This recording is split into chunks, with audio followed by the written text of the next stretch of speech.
bonjour, je m'appelle Anis. Je suis développeur, comme vous tous, je crois. Et je suis passionné par le code et par la qualité du code. Donc, j'ai toujours travaillé dans des contextes un peu technologiquement à jour, où j'ai essayé aussi d'être curieux et d'améliorer toujours mes connaissances sur les langages et sur les bonnes pratiques de développement. Mais j'avais aussi un grand défaut, je suis très paresseux. Et donc, je m'ennuie beaucoup quand je code, parfois quand je code des fonctionnalités répétitives. C'est parfois si ennuyeux, je pense que vous avez vécu ça. Et la seule solution que j'avais en termes de procrastination, et pour éviter la procrastination, c'était d'essayer de trouver le plus court chemin aux solutions, ou de coder par exemple des fonctionnalités avec le moins de lignes de code possible. Deuxième option que j'avais, c'était aussi de travailler sur la performance de mes applicatifs. Donc, je faisais un peu de tuning quand je m'ennuie, et puis après, je recode et j'analyse et je teste. Et un jour, j'ai découvert l'ingénierie de la performance, et je suis venu aujourd'hui pour vous présenter cette passion, pour moi, ça me passionne, au même niveau que le codage. Et je l'ai découvert par chance, par opportunisme. Un jour, j'étais en train de développer tranquillement et un de mes chefs m'a appelé. Il m'a dit « Écoute, Anis, on a une mission pour toi, en urgence. » C'était un mois d'août 2004. Donc j'étais tranquille, je finissais mes vacances. Et il me dit « Voilà, Jeff ne peut pas reprendre la mission. » C'est une mission qui était chez UBS, à Zurich, la fameuse banque. Et je lui dis, bah écoute, cool, c'est bon, j'y vais. Et je lui pose une petite question, je lui dis, mais de quoi il s'agit en fait? C'est quoi comme mission? Il me dit, voilà, tu vas faire des tests de performance. Et donc, je regarde, je dis, ok, c'est intéressant, ça m'intéresse, mais j'ai jamais fait de tests de performance. Moi, je sais coder, je code. Il m'a dit, c'est simple, tu arrives, tu rentres, tu as un écran, tu as une appli, le script est fait par Jeff, tu n'as qu'à lancer le test. Tu vas regarder le dashboard, tu vas exporter le dashboard et tu vas le communiquer au client. Ok, je lui dis cool, ok, c'est simple. J'y vais, c'est une mission de 15 jours.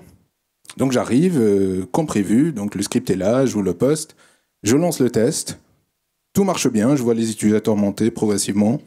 Donc un script de test de charge, grosso modo, il simule la charge d'utilisateurs réels ou virtuels sur une application qui est sur un environnement isoprod.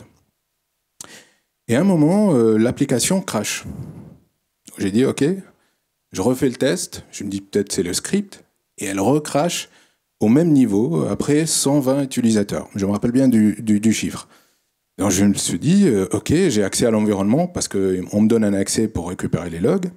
J'ai récupéré le bytecode de l'application, les fichiers jar, c'est une application autour de technologie Java J2E, et je regardais les logs aussi. Et je regardais, j'ai vu qu'il y avait un out-of-memory error, une erreur très classique, très connue en Java J2E.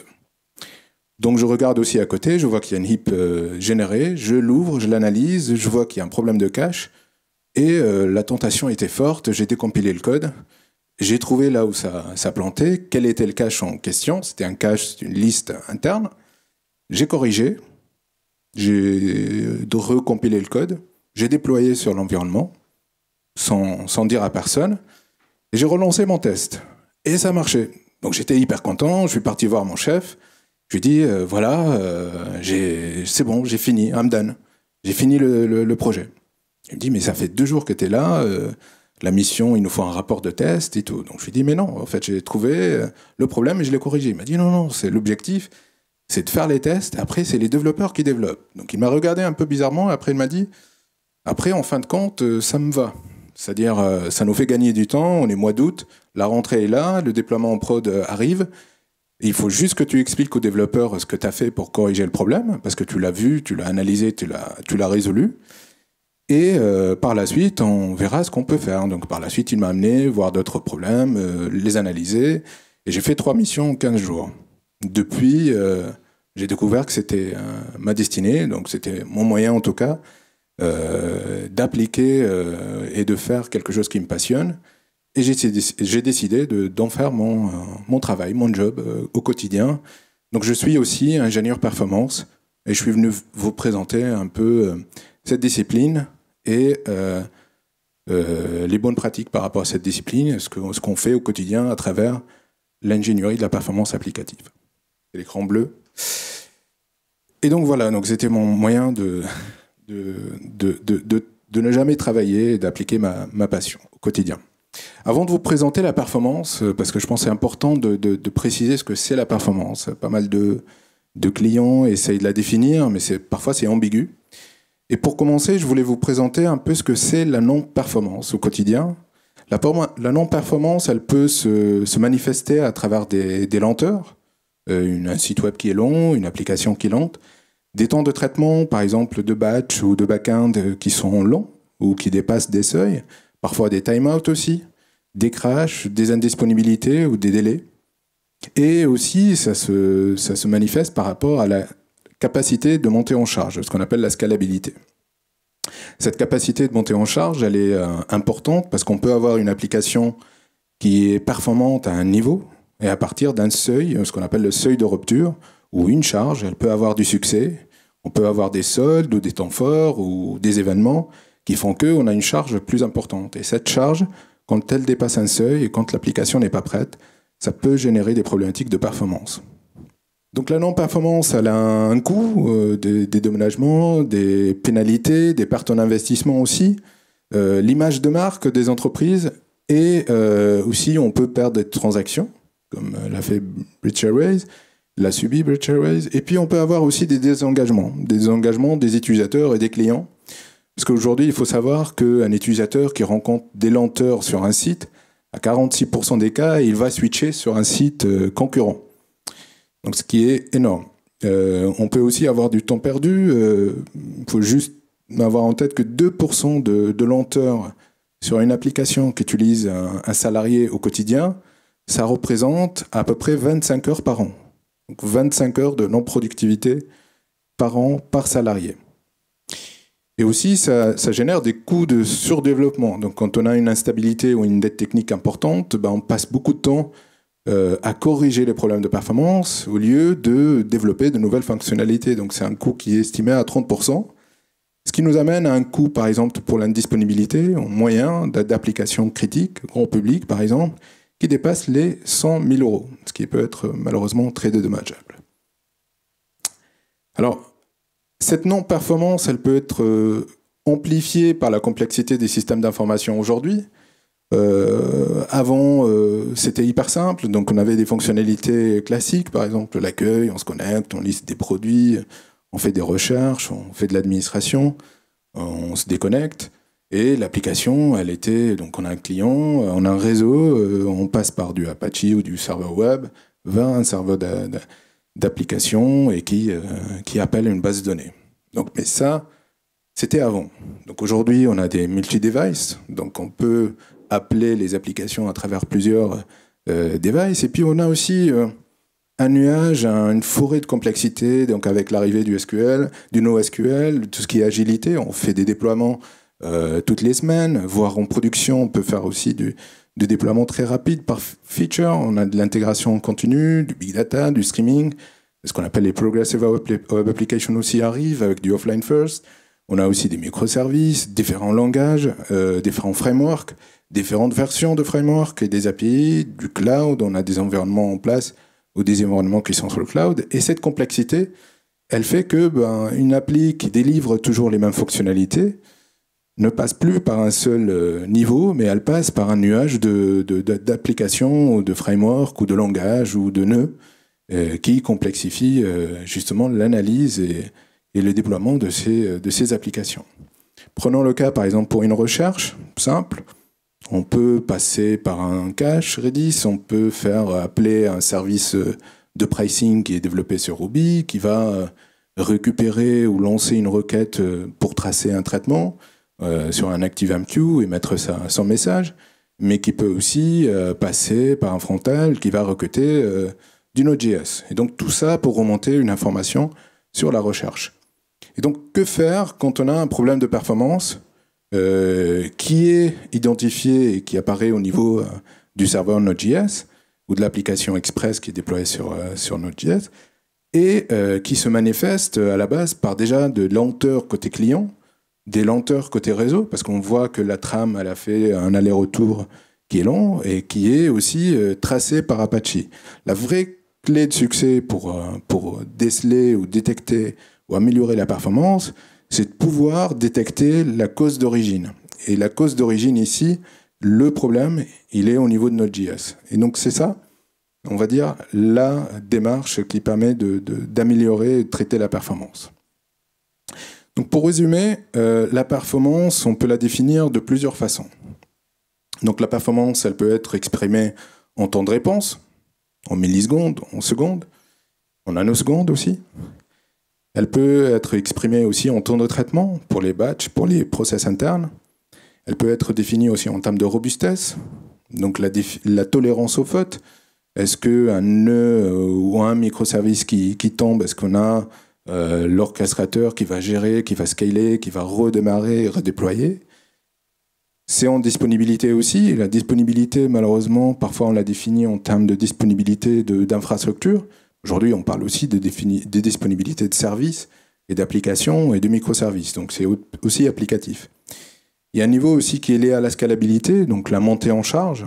Est-ce que l'appli est capable de gérer, par exemple, sans succès? Si jamais elle est déployée, elle est utilisée par 100 personnes et elle a eu pas mal de succès, donc on passe à 200 000, bah, comment gérer cette montée en charge? Est-ce que l'architecture est prête pour gérer la montée en charge? Est-ce qu'on a de l'autoscale? Est-ce qu'on a prévu la technologie, en tout cas, pour gérer cette montée en charge? Et puis, l'efficacité et l'efficience, on a des ressources, comment les utiliser correctement et comment les utiliser aussi au mieux. Alors, comment gérer la performance? C'est la démarche qu'on adopte. Nous pensons que la performance, elle a 3 dimensions. Et pour simplifier, il y a une dimension qui est liée aux ressources. Quelles sont les ressources à disposition pour une application, pour un système d'information? Donc en dimensionnement, en termes d'OS, en termes de CPU, en termes de mémoire, en termes de disque, capacité du réseau. Puis on a un deuxième niveau qui est l'application. Donc on a le code, ou les codes, parce qu'on peut utiliser plusieurs langages. On a tout ce qui est aussi algorithmique, des design patterns, les bonnes pratiques, les échanges, les types de flux, est-ce qu'on fait du push, du WebSocket ou autre. Et aussi au niveau des dimensionnements, mais qui est lié à l'applicatif. Par exemple, dimensionnement des pools de thread ou des pools de traitement ou des différents nœuds et ainsi de suite. Par exemple, le cache. Et puis, on a un troisième niveau qui est plus lié à l'usage. Et on a 2 types de charges pour n'importe quelle application. On a une charge interne qui est liée au traitement interne, qui est liée, par exemple, aux batchs ou jobs qui sont déclenchés, et qui peut être lié aussi aux données, au vieillissement de données. C'est-à-dire l'application, elle peut vivre, la performance d'une application, quand elle est déployée from the scratch sur une prod avec une base de données presque vide où il n'y a que le référentiel, ce n'est pas la même performance pour une application qui a vécu 3 ans et qui a 15 Tera de données qui sont sur la base et qui sont en live. Donc ça, c'est important aussi, il faut le prévoir pour gérer la performance. Et deuxième niveau de charge, bah, c'est la charge externe. Donc elle peut être l'application sollicitée par des utilisateurs, mais elle peut être aussi sollicitée par des web services ou d'autres partenaires externes de l'entreprise. Alors il y a un 4e niveau, c'est un niveau qui est important aussi. Alors généralement on ne le présente pas, mais on l'appelle la performance perçue. Alors la performance perçue est plus de l'ordre de l'émotion. C'est émotionnel. Et je vais vous raconter une petite anecdote. Un jour, je travaillais pour un client très connu en France. Et bon, je ne vais pas citer le client, mais il a des salariés qui scannent des colis. Et quand ils scannent le colis, en fait, au niveau de l'agence, il faut que l'information remonte et arrive à la caisse pour que l'utilisateur ou le client, quand son colis est scanné, il passe à la caisse pour payer le service. Donc c'était hyper important que l'information elle atterrit directement et le plus vite possible au niveau de la caisse. Malheureusement, ce n'était pas le cas. Et l'application, elle avait juste un écran qui s'affichait et l'utilisateur, il attendait 7 secondes pour voir à la fin un message qui s'affiche. Alors pourquoi je parle de la performance perçue?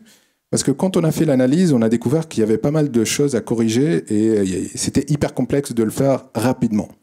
Et donc pour calmer un peu quelque part le mécontentement des utilisateurs, on a ajouté une progress bar à l'infini qui fait des allers-retours sur le même écran. On n'a fait aucune optimisation et on a déployé l'application. Alors ça paraît un peu magique, mais quand on a fait l'enquête le lendemain, à l'unanimité, tous les utilisateurs ils ont dit ça marche mieux, c'est plus rapide. Alors que c'est les mêmes temps de réponse, c'est les mêmes secondes, et c'est là où joue la performance perçue. Alors ça c'est pour l'anecdote, mais on peut le voir aussi par exemple sur les sites web ou sur les applications web. On peut par exemple précharger des informations qui sont visibles, charger en priorité les informations visibles et précharger les informations qui sont invisibles ou qui sont cachées en deuxième plan. Le total, ça fait à peu près le même temps de chargement, mais la performance perçue par l'utilisateur, la première information, elle est plus performante. Alors pour gérer la performance dans un cycle de vie classique d'une application, on part du principe que c'est du think vers du build et puis le déploiement en prod, donc du run. Et on a deux vues. On a une vue métier et une vue technique pour gérer la performance. Parce que c'est important aussi de quantifier la performance, de définir ce que c'est les exigences de performance. Parce que quand on donne ces exigences aux développeurs ou à l'architecte applicatif, c'est à travers ces exigences-là qu'on va définir notre architecture. Une appli qui est destinée pour 100 000 utilisateurs, ce n'est pas la même architecture, ce n'est pas la même organisation pour coder une application qui est destinée pour 100 utilisateurs et qui ne font pas beaucoup d'activités. Deuxième niveau de validation métier, c'est les tests de performance. Je vais vous montrer par la suite un exemple de tests de performance. Et en fait, les tests de performance, c'est un principe simple, c'est on essaye de capturer des fonctionnalités métiers importantes, critiques, et on essaye de reproduire le modèle de charge qui est prévu en production. Et donc, plus le modèle de charge réalisé est pertinent, plus les fonctionnalités sont pertinentes, plus le test est pertinent. Et l'idée, c'est de brancher tous les capteurs quelque part pour mesurer la performance de bout en bout, mais essayer aussi de la décorréler tout au long de la chaîne applicative. Et puis, sur la partie run, on a la vue métier en termes de supervision. On peut mesurer la performance de certaines fonctionnalités critiques. Et même si aujourd'hui la tendance elle est plus technique, il est important de mesurer la performance vue end-user, c'est-à-dire la performance par exemple à travers une agence qui est à Marseille. Est-ce que la performance, on a la même performance par exemple comparée à une agence qui est sur l'Île-de-France? Et comparer par exemple, est-ce que des utilisateurs Chrome ils ont la même performance que des utilisateurs Firefox ou j'ai failli dire Internet Explorer, mais bon. Et on a aussi un point important au niveau métier, c'est que c'est eux généralement qui relèvent les premières alertes performance. Donc c'est eux qui sont les premiers mécontents quand tu vois les problèmes de performance. C'est rare de voir la même intensité chez un développeur quand il découvre un problème de performance, venir râler ou exprimer son désagrément à la prod ou la surveillance pour dire voilà, ce n'est pas performant. Deuxième niveau d'analyse, de validation de la performance, c'est au niveau technique. Donc c'est hyper important parce que par exemple, on peut benchmarker des solutions techniques. On peut benchmarker, voilà, est-ce qu'on peut utiliser par exemple, tout à l'heure vous parlez de Kubernetes, est-ce qu'on peut utiliser Kubernetes ou Docker Swarm ou autre orchestrateur pour notre modèle de charge, pour notre application et pour notre cas. Est-ce que un serveur X est plus performant qu'un serveur Y? Et tout ça, il doit être validé en amont sur la phase think. Après, sur la phase build, on peut faire des audits, des validations à chaud, en live, de ce qu'on appelle de l'application performance monitoring et de management. Mais par exemple, à travers les tests de performance, c'est-à-dire on peut générer de la charge, mais on peut aussi faire du profiling en parallèle. Et ce qui nous permet non seulement de mesurer la performance de bout en bout, mais de pouvoir la décortiquer sur toute la chaîne applicative. Et aussi sur la partie run, donc à travers les audits, donc les audits qu'on peut réaliser malheureusement suite à des problèmes de performance ou des indisponibilités.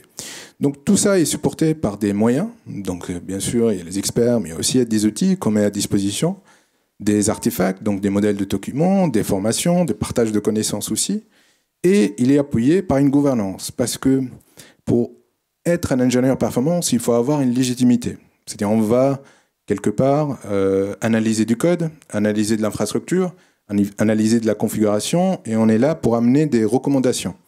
Et ces recommandations-là, quand on a aujourd'hui des DSI qui sont organisés en silo, même avec l'arrivée des DevOps, ça reste aussi important qu'il y ait une sorte de légitimité de l'appui, de la gouvernance, donc des têtes à plumes, qui vont dire, OK, on a une équipe performance, c'est eux qui mesurent la performance, et c'est eux qui mettent les directives qui sont liées à la performance et au respect des performances applicatives. Alors, je vais vous faire une petite démonstration de deux activités qu'on réalise. La première, c'est les tests de performance. Donc, les tests de performance, je vous ai parlé tout à l'heure de l'approche. Donc, on fait de la capture d'application. Et on fait du replay, on fait de la variabilisation. Et là, pour la démonstration, donc j'ai une petite appli, donc une appli très connue, le JPEG Store. Et je vais utiliser Neoload pour vous montrer un exemple, un petit cas de test de JPEG Store. Et par la suite, je vais passer à la partie analyse de performance, pour voir un peu comment on peut détecter des problèmes de performance.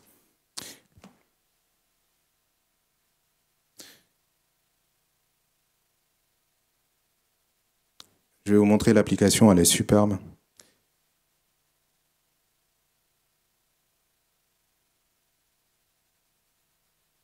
Le fameux JPEG Store, donc c'est un store de pets. Et on peut acheter des chiens, des chats, voilà.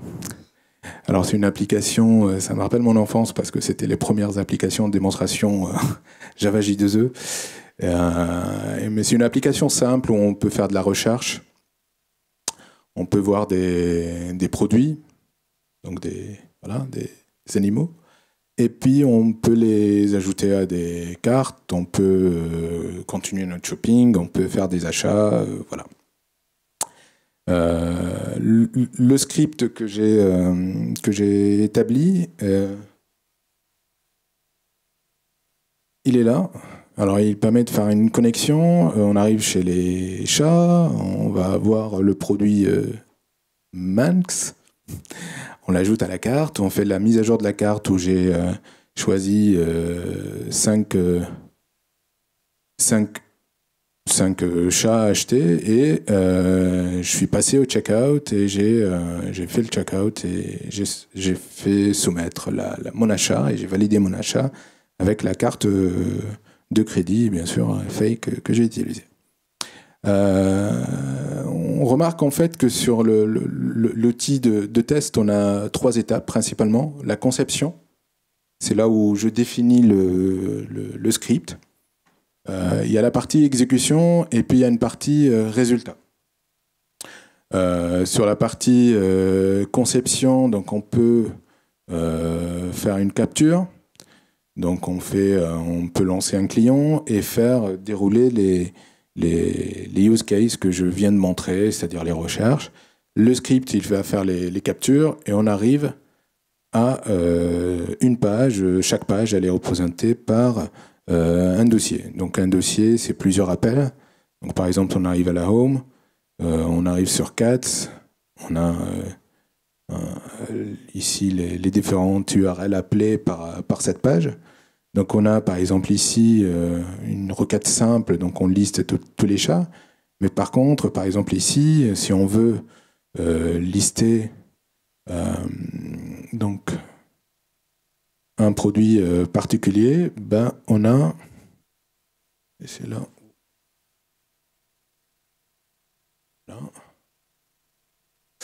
on a donc la requête avec l'appel, et puis là on a en paramètre l'ID du chat en question. Et si on fait l'ajout, donc on reprend la requête. Et on utilise l'ID de l'item que j'ai sélectionné auparavant. Alors ça, c'est la capture brute. Donc pour avoir un test représentatif, il faut variabiliser, c'est-à-dire il faut choisir un chat au hasard, il faut choisir pas forcément un des chats. Donc il faut faire le tour un peu de l'application, et c'est là où ça peut être intéressant parce qu'on utilise des variables des regexp pour extraire les ID et pour faire des variabilisations et choisir des ID variables. Donc là, si je reviens à ma session, parce que si on le perdu. Ok.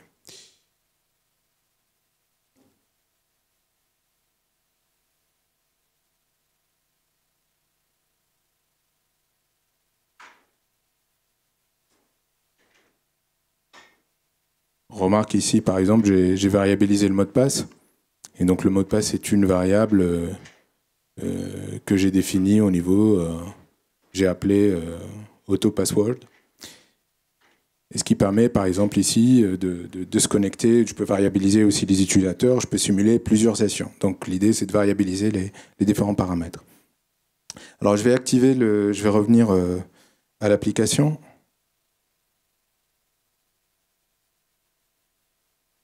Alors là, on a des différents ordres qu'on a réalisés. Donc je vais... On arrive à 105. Ah, forcément.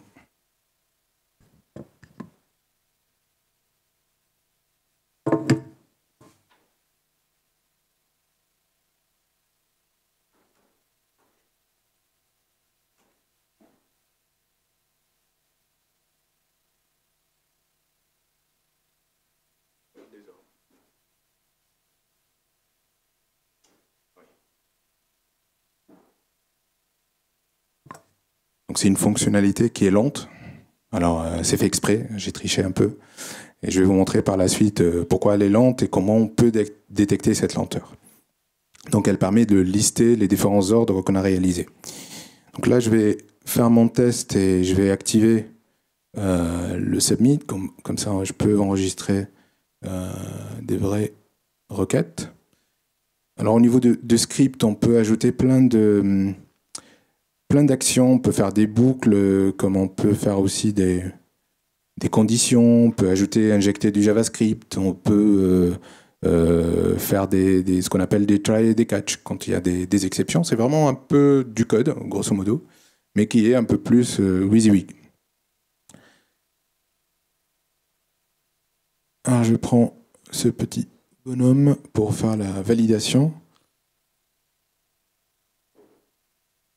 Alors, l'écran, il est là.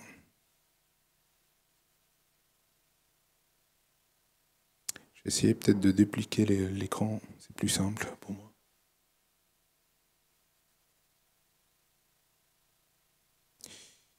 Okay.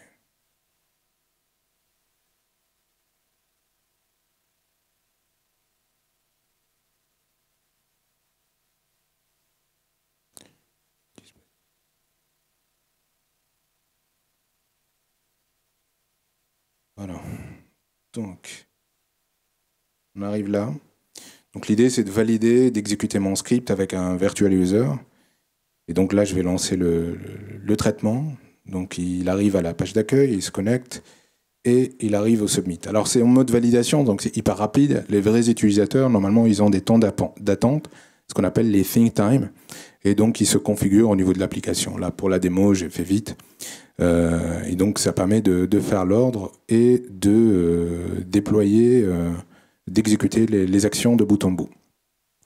Ce que je ne vous ai pas montré tout à l'heure, c'est que au niveau de l'update, donc on a une variable qui est liée aux quantités d'achats ou d'items qu'on veut acheter. Et cette variable, je l'ai randomisée. Et donc j'ai créé un chiffre variable de 1 à 10, histoire de ne pas faire la même chose. Et donc le logiciel il va prendre de 1 à 10 la valeur associée, et comme ça on aura des montants différents. Et donc si je switch à l'application, et je fais un actualisé. Donc là, on était à 1005. On devrait 9 secondes après, parce que je sais que ça va mettre 9 secondes à peu près, on devrait voir le nouvel item. Et le nouvel item, on voit que le prix n'est pas le même parce que on a fait un achat complètement random et variabilisé. Donc ça, c'est le script de test. Maintenant, ce qui se fait par rapport à la suite, c'est qu'on définit des populations de tests. On peut dire que c'est des populations, par exemple, qui utilisent un navigateur particulier.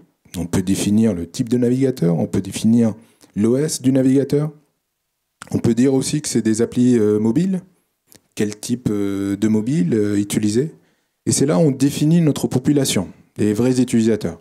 Alors c'est des informations qui peuvent venir de la vraie prod, ou des marketing qui peuvent dire, ou des gens du métier qui peuvent dire, on a une population d'utilisateurs qui sont à 20%, ils utilisent Internet Explorer, on l'a vu sur Google Analytics, etc. Donc on peut configurer et faire vraiment supporter même des téléphones, des versions différentes de téléphones. Donc on définit cette population-là, et par la suite on passe à l'exécution, et donc on peut même émuler du réseau, de la qualité du réseau. Est-ce que c'est du Edge, est-ce que c'est de la 3G, est-ce qu'on est full 3G, est-ce qu'on est 4G et tout ça.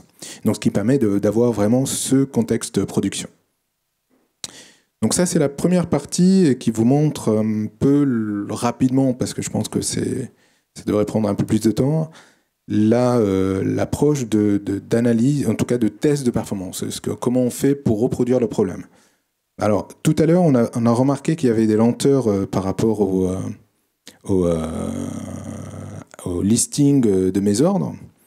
Alors pourquoi? Parce que tout simplement j'ai ajouté cette ligne de code magique qui permet d'attendre au niveau du code 9 secondes. Alors d'habitude c'est plus rapide. Voilà. Mais ça arrive, je vous cache pas que j'en ai vu parfois des développeurs qui mettent des timestamps ou des temps d'attente, et ils oublient ça et ça part en prod. Et parfois, c'est le plus compliqué à détecter parce que ça génère aucune erreur. Ça peut appeler des SQL et ça peut appeler plein de fonctionnalités. Et c'est hyper dur de déceler ce genre de problème. Mais bon, heureusement que ce n'est pas la majorité des cas. Mais pour vous montrer rapidement, parce que j'ai ce qu'on appelle un profiler installé au niveau de mon application. Alors, bon, forcément, il y a quelques exceptions. Et ce profiler, en fait, il trace... Il transforme le bytecode Java et il trace les méthodes, les exécutions tout au long des appels que j'ai réalisés. Donc, on arrive par exemple ici sur AppDynamics. AppDynamics est un logiciel, un APM très connu. Il est lead de Magic Quadrant. Il est partenaire à Servio, mais il y en a d'autres aussi qui font à peu près la même chose. C'est le même principe.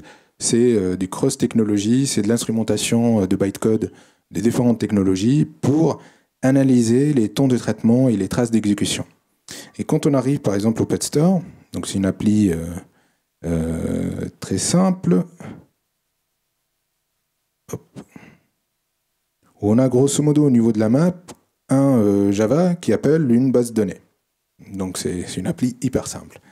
Donc là maintenant, l'idée c'est de voir pourquoi on a eu ces lenteurs au niveau de nos traitements. Donc on a vu que myOrders est là au niveau load est vraiment classé en premier. Elle a été appelée 5 fois. On peut voir combien d'appels on a fait sur cette URL. Mais mieux, on peut descendre encore au niveau méthode et savoir quelle est la méthode qui a mis le plus de temps. Et donc là, pour analyser le myOrder, on a vu que l'exécution était de 9 secondes, ce qui est cohérent. Donc c'est du very slow. Et on peut voir ici qu'il arrive à détecter le potential issue qui est lié à cette ligne de code. Donc on est vraiment capable de détecter à quel niveau se situe le problème aujourd'hui avec les outils d'APM. Avant, on le faisait à la main, on faisait des thread dump, on avait fait on ajoute des logs, mais malheureusement, avec des logs, c'est hyper compliqué de trouver où se situe le problème. Alors ça, c'est un cas très simple. Maintenant, je vais vous présenter une archi qui est un peu plus complexe. Et ce qui est sympa avec cette architecture, c'est qu'on voit pas mal de techno. Donc on peut voir qui a du ActiveMQ, on a du queue, on a des services d'ordre, on a aussi d'autres queues qui passent, qui sont utilisés, mais aussi on a différentes couches intermédiaires. Donc on a un traitement qui passe par là et qui arrive par ici, et on ne sait pas où se situe le problème si on ne voit pas ou si on n'a pas ce genre d'outil. Et donc là, par exemple, pour ce cas-là, on voit que l'appel GDBC est très lent. Donc on voit que l'utilisation ici, le pur traitement de ce nœud qui traite l'inventory, donc il y a un microservice d'inventaire, qui a été appelé par le microservice e-commerce, et il met 1 minute 4. Donc on va voir côté traitement, côté base de données, comment elle est appelée, cette base. Et puis on peut aussi revenir, on va dire, au traitement. Ah, j'ai perdu la chaîne. Pas grave, j'étais là.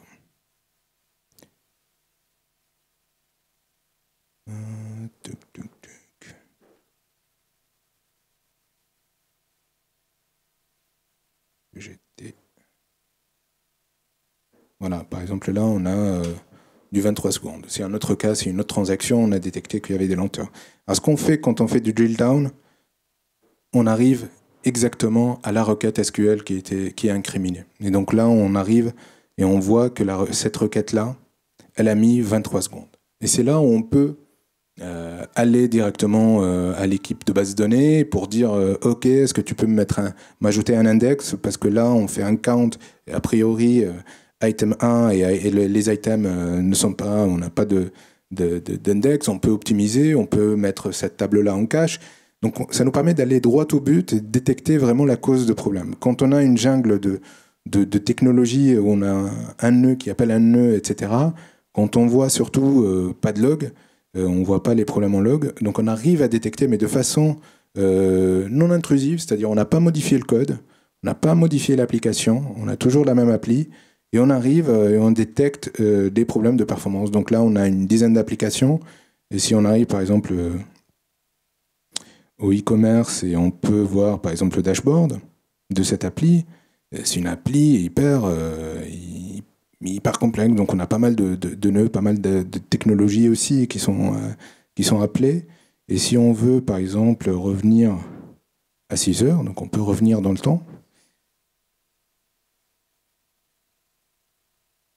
on peut aussi détecter des problèmes qui sont liés au code, par exemple.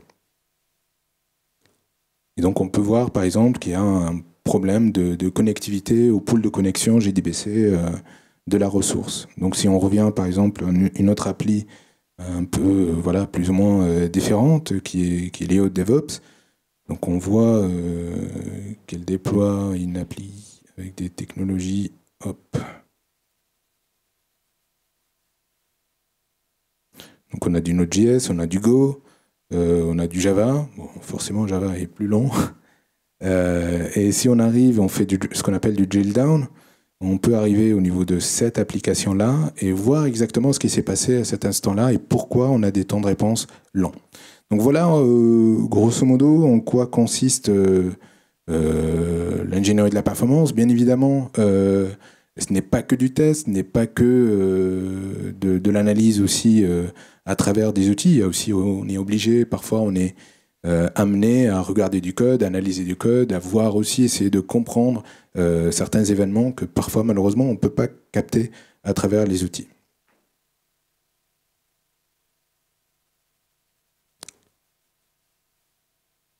Donc, alors, pour revenir à la partie théorique, quelles sont les bonnes pratiques pour réaliser des démarches d'amélioration de la performance qui sont satisfaisantes? Il faut une vision, c'est-à-dire il faut comprendre exactement ce que c'est l'objectif de la démarche, l'objectif des missions, performance. Est-ce qu'on s'arrête au constat? Est-ce qu'on est amené à remonter des analyses? Est-ce qu'on peut modifier le code? Est-ce qu'on peut changer la configuration? Quelle est la vision globale de la démarche au sein aussi du système d'information? Deuxième niveau, c'est les processus. Il faut que ça soit une démarche organisée. Réaliser un test de performance, ça nécessite un plan de test, ça nécessite aussi des différentes parties prenantes où il faut voir le métier, les différents use cases, comment ils sont appelés. Il faut formaliser ça aussi, parce qu'il n'y a pas pire qu'un test de performance qui n'est pas cohérent par rapport au modèle d'usage réel en production. C'est une perte de temps, c'est une perte d'argent. Et aussi, au troisième niveau, le deuxième P, c'est les produits. Donc, on utilise des outils de test, des outils de profiling, des outils d'APM, de tuning. On a aussi les people, les experts, qui maîtrisent à la fois les produits, qui maîtrisent les process, qui partagent la vision et qui sont capables aussi de gérer des contextes hyper différents. Alors, quand on fait de l'ingénierie de la performance, on ne peut pas venir et dire bah, « excusez-moi, je ne connais pas Go ». Donc je ne peux pas analyser. Donc quelque part, il faut analyser, même si on ne connaît pas. Et parfois, c'est un avantage, parce qu'on arrive avec tous les langages, ils ont des patterns. Et donc, quand on arrive et on pose la question, parfois la réponse, elle est là. Pourquoi c'est pas performant? Pourquoi vous avez utilisé ça? Pourquoi vous passez par un intermédiaire? Pourquoi il a été dimensionné ainsi? Et ça permet déjà de trouver pas mal de réponses. Et donc, on doit avoir des experts qui sont dédiés à ça. Donc, on ne peut pas à la fois être développeur, celui qui a codé, développé l'application, et s'improviser ingénieur performance. Et puis, un cinquième niveau qui est la gouvernance, qui est la continuité dans l'effort. Donc, c'est pas du one-shot, on peut trouver le problème, mais quelque part, il peut revenir si on n'a pas traité le sujet de bout en bout et sur plusieurs applications, et on n'est pas aussi armé des outils comme de l'APM, AppDynamics.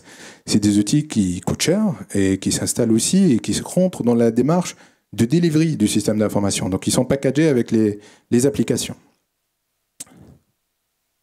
Alors, un exemple très pratique aussi par rapport à la démarche d'ingénieur de performance, c'est malheureusement quand on a un problème en prod. Donc, on a le business qui crie, qui appelle, voilà, il faut mettre une task force, on a un vrai problème en prod, qu'est-ce qu'on fait? Les utilisateurs sont mécontents, on n'a pas de visibilité, combien ça va nous coûter, est-ce que vous allez remettre le service? Généralement, ce qui se passe, c'est très, on va dire, très humain, très émotionnel. On a les équipes de test qui disent, bon, nous, on n'a jamais vu de problème, on a fait les tests, tout est bon, tout est vert. Et on a aussi les devs et les opérationnels qui sont là et chacun il dit bon par défaut il dit c'est pas ma faute, c'est la faute de l'autre, c'est le réseau, c'est les développements, et les développements ils disent non, nous tout est bon, on n'a pas d'exception en prod, donc c'est la faute de la prod. Donc la prod ils répondent nous la mémoire, CPU, tout est bon. Et donc on arrive à cette situation où quand le client il a encore cette problématique en prod, il faut arriver et la démarche d'ingénieur de performance, c'est pas de trouver un coupable, c'est pas de dire c'est la faute des tests qui n'étaient pas bons, c'est la faute des développeurs qui s'est trompé.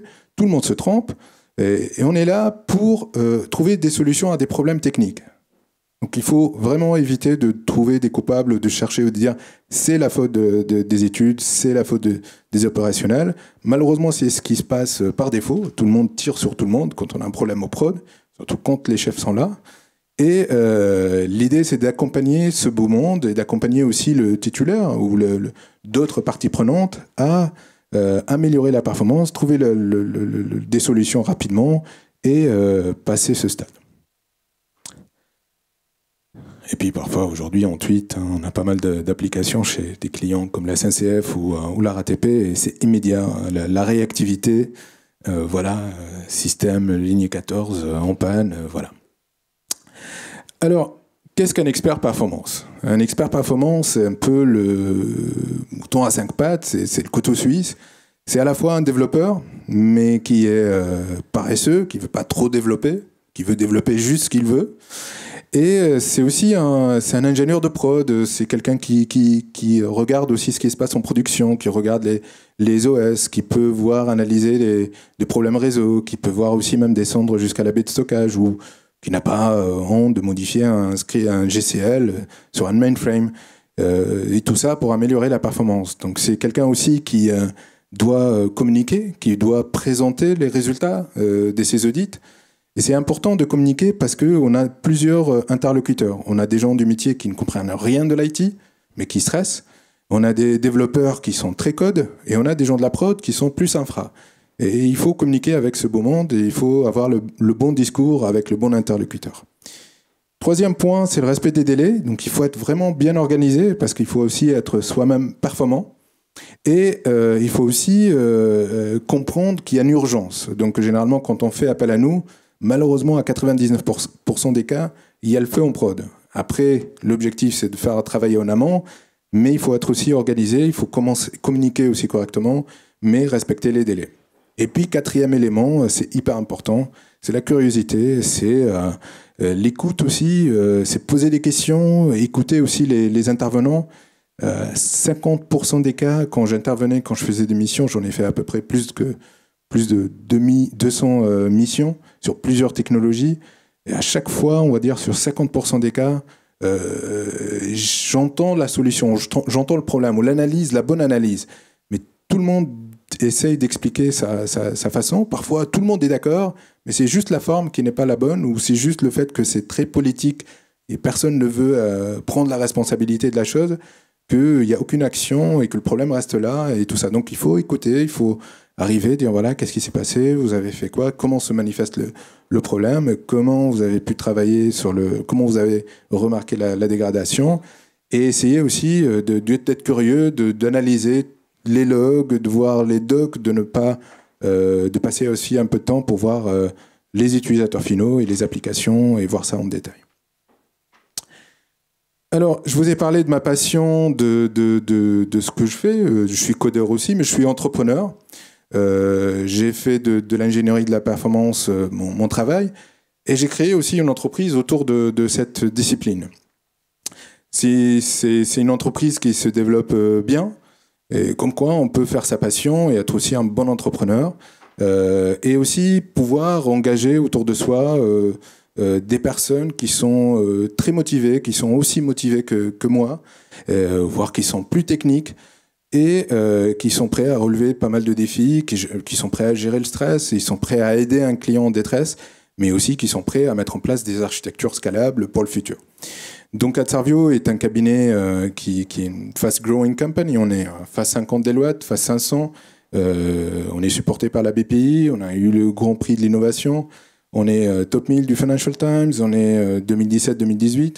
Et un de nos meilleurs trophées, c'est qu'on est une great place to work. On a une entreprise où il fait bon vivre, où nos salariés, ils sont satisfaits, ils sont heureux, ils sont contents parce que on a des projets qui nourrissent leur soif intellectuelle et qui leur permettent aussi d'évoluer techniquement et de toucher à pas mal de technologies innovantes. Pardon. On est 150 collaborateurs au monde, on est 136 en France, et on a 16 nationalités, on a pas mal de collaborateurs de plusieurs, on va dire, backgrounds aussi techniques. Il y en a qui viennent de la prod, d'autres qui viennent de développement. On a pas mal d'autodidactes, des gens qui ont découvert l'ingénierie de la performance sans être forcément ingénieurs ou sans avoir fait des études en informatique. On a même un médecin, ingénieur de performance, qui est chez Sodexo actuellement, qui déploie du Azure à haute performance pour Sodexo. Et on fait aussi des métiers qui sont complémentaires à la performance, en plus de l'ingénierie de la performance. Donc on travaille sur le digital, donc on optimise et on essaye d'accompagner les clients à mettre en place des solutions de la transformation digitale. On a découvert aussi le monde du big data par opportunité, parce que malheureusement, une bonne partie des premiers POC et des premières initiatives big data et machine learning ont échoué par rapport à des problématiques de dimensionnement d'infrastructure ou de capacité à traiter la donnée en streaming ou en batch. Et on est très fervent, on est évangélisateur de DevOps, parce que nous pensons que la performance doit être intégrée et doit être le ciment un peu des devs et des opérationnels, et essayer de les accompagner ensemble pour déployer rapidement des applications performantes et avec des temps d'intégration et des déploiements courts. Voilà, je vous remercie pour votre écoute. Je suis venu pour vous parler de ce que je fais au quotidien. Je continue parfois de temps en temps à faire des missions moi-même, ce qui me permet d'être à jour. Et je suis là pour vous parler un peu de mon expérience et de de ce que je fais au quotidien et de cette discipline qui ne s'enseigne pas dans les écoles et qui est apprise ou appliquée à l'expérience. Et donc on essaye de structurer ça et de faire en sorte qu'il y ait des process et des démarches d'ingénierie structurée pour traiter la performance de bout en bout. Merci pour votre écoute.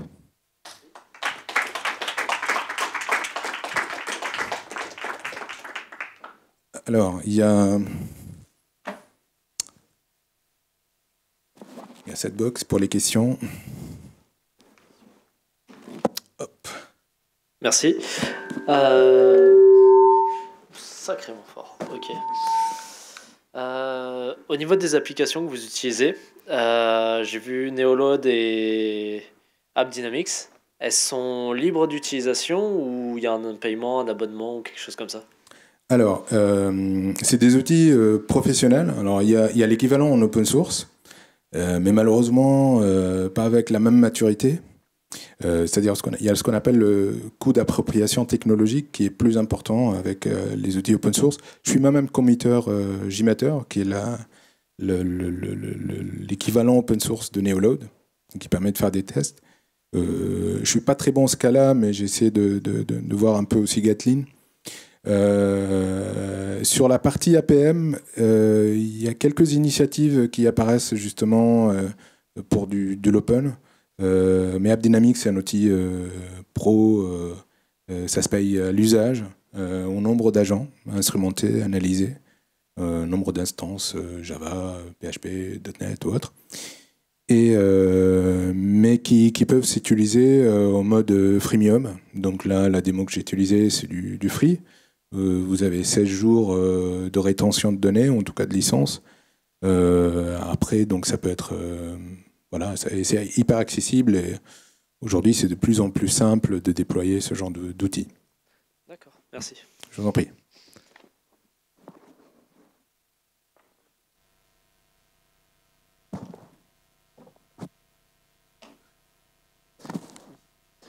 Bonjour. Est-ce que vous gérez la performance concernant la sécurité, c'est-à-dire rendre une application meilleure contre l'intrusion? Alors, la sécurité est un point important de la qualité non fonctionnelle. Donc, c'est un sujet qui est... Aujourd'hui, nous pensons qu'il est traité, mais de façon déséquilibrée. Gartner dit que 90% des investissements sont réalisés ou sont investis sur la sécurité, mais sur la sécurité d'infrastructure, donc la sécurité réseau, les firewalls, les accès, les autorisations.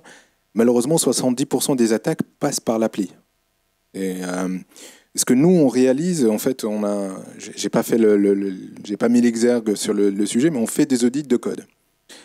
Donc, nous, ce qu'on fait quand on fait des audits de code, c'est de pouvoir valider les best practices par rapport au respect des bonnes pratiques, sécurité, mais applicatives. Nous ne remplaçons pas les experts de sécurité d'infrastructure, mais nous essayons de bridger un peu le gap entre ce qui est investi, mais ce qui est vraiment le threat et le traitement. Donc, il y a pas mal de best practices et des bonnes pratiques. Aujourd'hui, bien sûr, il y a les 10 commandements de l'OASP, mais ça, c'est la partie théorique. Maintenant, la mettre en pratique et vérifier que quand on fait un code JS, quand on expose des services, on met les bons headers, les bonnes extensions, et qu'on utilise le bon moyen d'authentification avec le bon moyen de stocker des données sensibles pour éviter qu'un heap dump puisse exposer des mots de passe de tous les utilisateurs parce qu'ils sont en session et sur le serveur. Ça, c'est notre rôle aussi. Donc, quand on fait des audits et quand on fait des audits de qualité non fonctionnelle. Donc, ça dépasse le scope performance. Bien sûr, dans la partie sécurité, il y a aussi la tolérance aux attaques parce qu'on a vu des clients qui ont eu des indisponibilités Internet pendant une journée parce qu'ils ont eu des attaques à fond sur un site web et malheureusement ce site il passe par un firewall qui a saturé et qui a empêché toutes les autres applis de sortir vers Internet. Et donc on peut avoir des attaques de déni de service et il faut que l'appli soit, en tout cas l'infrastructure et l'architecture soit capable de traiter ces mécanismes de déni de service. Là aussi on accompagne les clients pour les traiter. La partie sécurité plus d'infra, elle est out of scope pour nous. Mais on travaille avec pas mal de partenaires qui font ça, qui le font très bien. Nous, on se focalise au code et vraiment l'aspect sécurité au niveau code et au niveau applicatif. À la limite, je repose une question. Ouais. Puisque personne ne pose de question. Je crois que je crois que monsieur veut poser une question. Non, c'était un piège.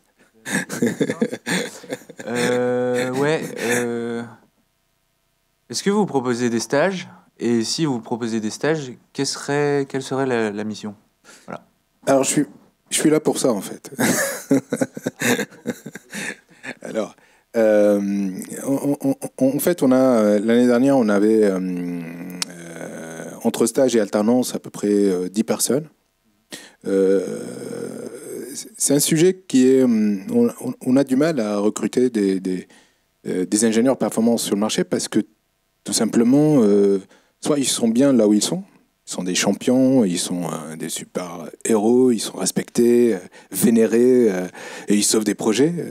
Je vous assure, c'est exceptionnel, en fait, le self-esteem et la fierté qu'on a quand on arrive à un client et dit « Ok, trouvé le problème, j'ai résolu le problème, et c'est bon, la prod, elle remarche. » Ou l'appli, elle remarche. Ok, merci. On est déjà à ce niveau-là, en fait. Et ça crée beaucoup de liens, parce que la souffrance, ça marque. C'est un facteur émotionnel très marquant. Et donc, notre approche, c'est de dire, OK, soit on trouve des consultants, des gens, des développeurs qui sont passionnés et qui aujourd'hui font du développement, ou ils en ont fait, ou des ingénieurs de prod aussi qui sont passionnés. Et on essaie de les convertir à l'ingénierie de la performance. C'est pas évident parfois, parce que ils ont une situation de confort et c'est pas évident aussi, ils prennent un risque. Donc là où ça marche le mieux aussi, pour nous, c'est à travers les stages et les alternances. Donc ce qu'on propose, parce qu'on en fait aujourd'hui, c'est que généralement un stagiaire, quand il débarque, bon, il fait une formation sur les outils, sur les process, mais il part rapidement avec un tuteur, mais en mission. Parce que généralement, les problèmes ne se passent pas là où on est, ici les Moulineaux, au bureau, à Tsarvio, mais c'est plutôt chez les clients. Donc il faut vraiment assister à ça, assister aussi à des démarches de tests de performance, d'analyse de performance, de tuning aussi.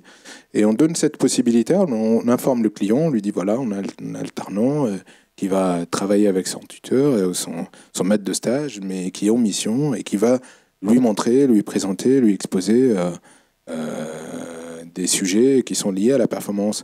Et j'étais heureux de rencontrer pas mal de nos stagiaires, par exemple récemment au Dynatrace Perform, où pas mal de clients font des retours sur expérience par rapport à la performance et comment ils ont pu traiter cette composante. Et généralement, ils sont hyper motivés, ils sont déjà prêts, à mon avis, à la fois parce que ça leur permet de garder un contact direct avec la technologie. Aujourd'hui, là où on travaille le plus sur des problèmes de performance, c'est avec des technologies qui ne sont pas matures encore. Donc, c'est vraiment des sujets qui arrivent, qui débarquent. Et c'est là où il faut un peu de fraîcheur, un peu d'ouverture aussi, et pour se former, pour monter en compétences, et pour être curieux et analyser. Voilà. Je pense qu'il n'y a pas de critères particuliers à part cette curiosité, cette passion à la technologie. Voilà. Donc oui, on cherche des stagiaires et justement, on a ce partenariat avec l'école 42 et on essaye de développer le partenariat, voire peut-être faire des thématiques encore plus techniques pour présenter par exemple des best practices performance ou des use cases plus détaillés. Et aussi intégrer des stagiaires au niveau de l'entreprise et faire en sorte qu'ils se transforment en champions, en sauveurs de projets.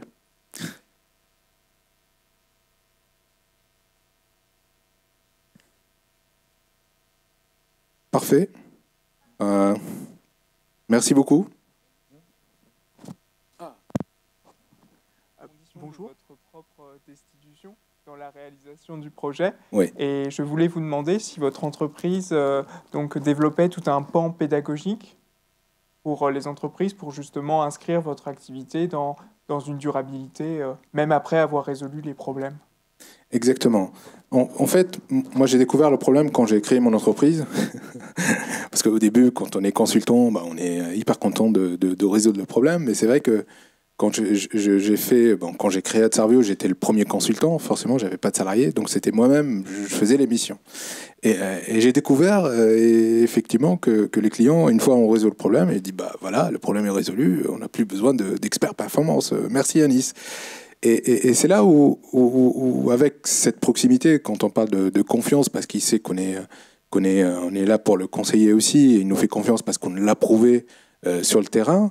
Ce que je proposais, ce qu'on propose aujourd'hui, c'est de pouvoir intégrer cette démarche en amont. En fait, au lieu d'arriver face au mur et face à un problème en prod, c'est de dire, déjà, comment on peut contractualiser la performance avant de lancer un projet. On va lancer un projet, on va faire un appel d'offres, on a des développeurs qui vont développer, il faut contractualiser la performance, comme ça, le titulaire du projet va s'armer pour respecter les engagements de service, les critères de performance, et dire aussi comment on peut former par exemple des développeurs ou travailler en amont pour que les problèmes de performance soient détectés sur des phases de build et non pas en pré-prod ou en production. Parfois, la qualité non fonctionnelle, on fait pas mal de tests aujourd'hui avec les méthodes agiles, on valide à chaque fin de sprint et tout, mais parfois on délaisse tout ce qui est qualité non fonctionnelle à la fin, et parfois c'est trop tard. En fait, on arrive, et c'est des sujets qui peuvent toucher, métamorphoser une architecture. Donc ce qu'on propose, c'est traiter le sujet en amont, faire de l'évangélisation aussi, mettre en place des bonnes pratiques, et travailler en transverse, pas sur un projet particulier, mais proposer une démarche de task force, comment on gère un problème en production, parce que malheureusement, malgré la qualité de tous les tests qu'on peut réaliser, l'appli, elle vit, elle évolue, et on peut avoir un utilisateur bizarre qui va exporter 3 ans en Excel. Ça arrive, ça fait exploser toutes les GVM derrière parce que il n'a pas su, ou l'appli lui permettait de faire ça. Et donc c'est un cas atypique, mais qui peut arriver. Donc l'appli elle évolue, et cette gestion de la performance doit être inscrite dans la durée. Et il faut aussi former les différents interlocuteurs, parce que pas mal d'utilisateurs ou d'agents ou de chefs de projet ne savent pas ce qu'on est capable de faire aujourd'hui à travers, par exemple, le profiling. Donc leur exposer le fait qu'on peut profiler une application sans forcément changer le code. On peut la profiler sans ajouter un overhead.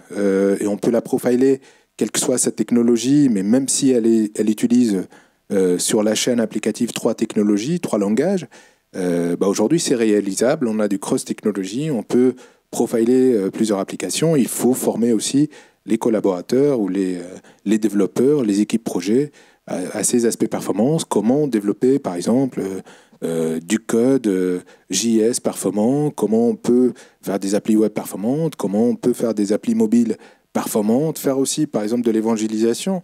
Est-ce que par exemple entre vous êtes au courant que HTTP3 arrive?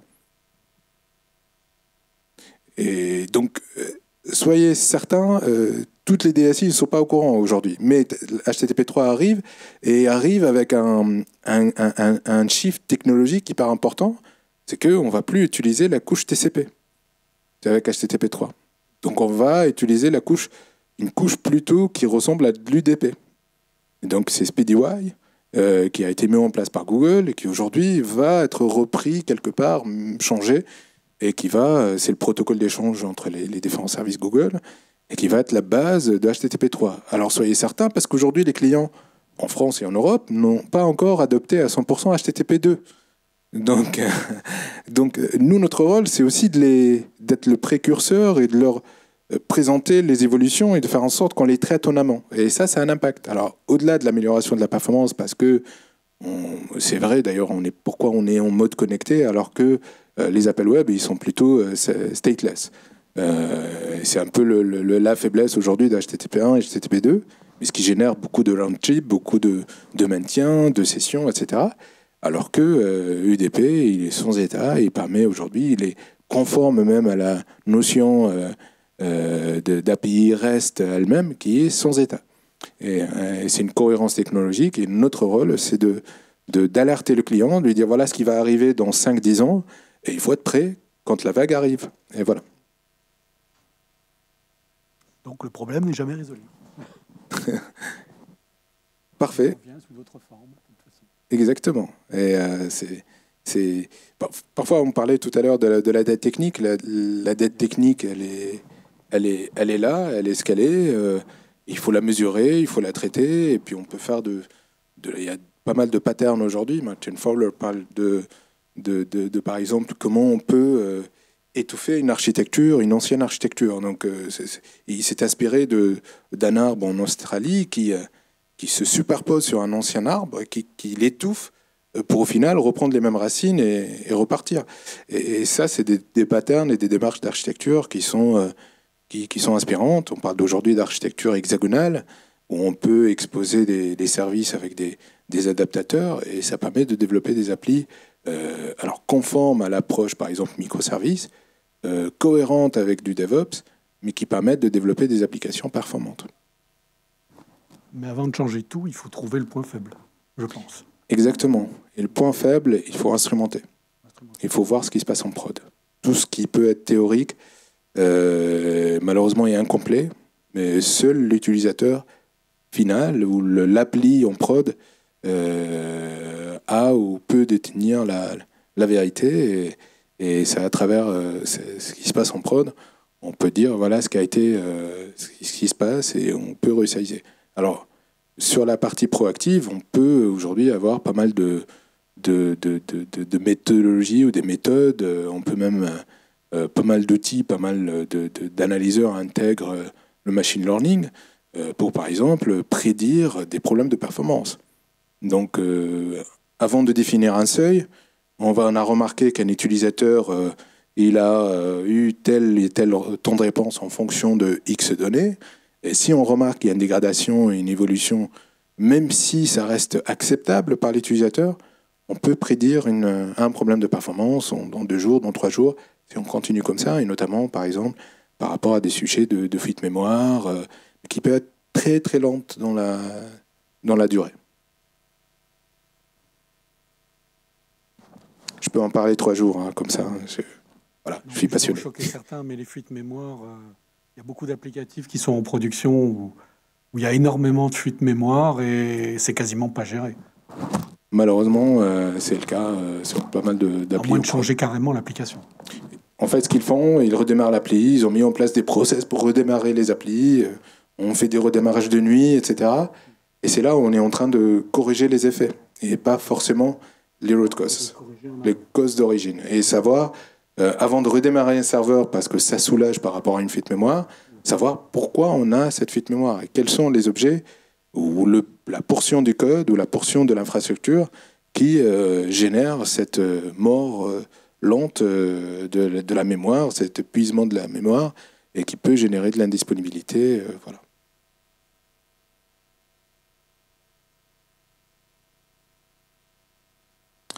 Parfait. Merci pour votre écoute, encore une fois, et puis j'espère que vous avez appris des choses. Et alors dans ce cas-là, on attend la question de monsieur. Non, j'aime bien les derniers qui se cachent, en fait. J'étais dans ce cas-là. J'adorais cette place-là. Si j'étais là à votre place, j'aurais pris cette place. Je suis paresseux et parfois très discret, mais bon. Et sur la bonne voie.